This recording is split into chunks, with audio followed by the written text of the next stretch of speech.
મારું નામ રોનક મહેડા છે, ગામ દેવા. આજથી 12 મહિના પહેલાં મિત્ર દ્વારા કોન્ટેક્ટ થયો હતો ભાવિક રશ્મિકાંત વ્યાસનો, અને ઓસ્ટ્રેલિયા લઈ જવાનું કહ્યું હતું. 25 લાખનું દંડ ગયું હતું, 14 લાખ આપેલા છે. હું અને મારા આજુબાજુના મિત્રો છે એમ કરીને અમે ઓસ્ટ્રેલિયા લઈ જવાનું એણે કહ્યું હતું, અને કન્ટિન્યુ 2-4 વાર એને ડુપ્લિકેટ વિઝા આપ્યા, ડુપ્લિકેટ ટિકિટો આપી, અને એવી રીતે અમારે જો પૈસા લીધા. આખરે દિલ્હી અમને લઈ ગયો, અને ત્યાં જઈને ડુપ્લિકેટ ફીજીના લેટર આપ્યા, અલ્બાનિયાને આપ્યા, દુબઈના આપ્યા, એમ કરીને એ કર્યું.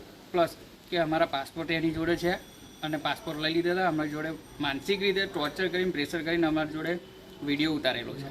ઘરે આવીને અમે દોડી ભાગી ના કર્યા ત્યાંથી. અમારે જો વિડીયોની ધમકી આપી અને પૈસા આપવાની ના પાડી. પૈસા વારે ઘડીએ માગવા જતા એના વાઈફ વચ્ચે આવીને અમારી જોડે દાદાગીરી કરે, પ્લસ કે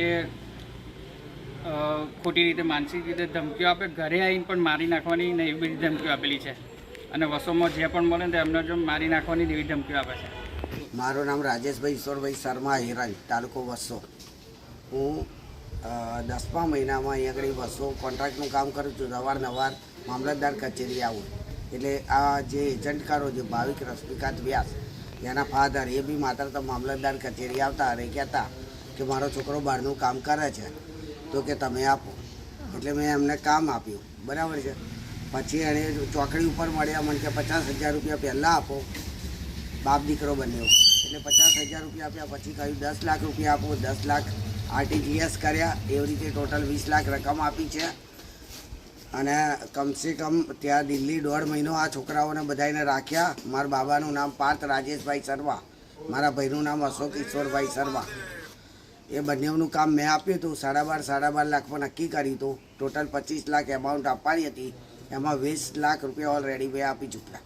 અને ત્યાં દિલ્હીથી ઘરે આવ્યા પછી અમે પૈસાની ઉઘરાણી કરવા જતા વચ્ચે આની વાઈફને લાવી દેતા. અને વાઈફ કે હું આમ કરીશ તેમ કરીશ, મારી ઉપર આવી રીતે તમે એ કર્યું, ઘરે દાદાગીરી કરી, એવી રીતે ફરિયાદ મૂકવાની ધમકી આપી. એની વાઈફનું નામ અર્પિતા ભાવિક વ્યાસ, એના ફાધર રશ્મિકાંત શંકરલાલ વ્યાસ, અને એ જે છોકરો છે એ હાલ દુબઈ જતો રહ્યો છે, એનું નામ છે ભાવિક રશ્મિકાંત વ્યાસ.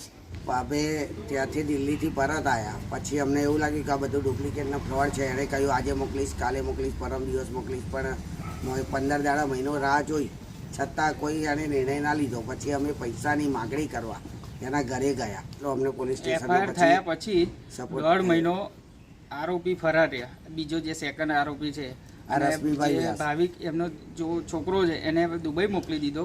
આખરે નડિયાદ LCB અને વસો પોલીસ દ્વારા 1.5 મહિને એમની તપાસ થઈ.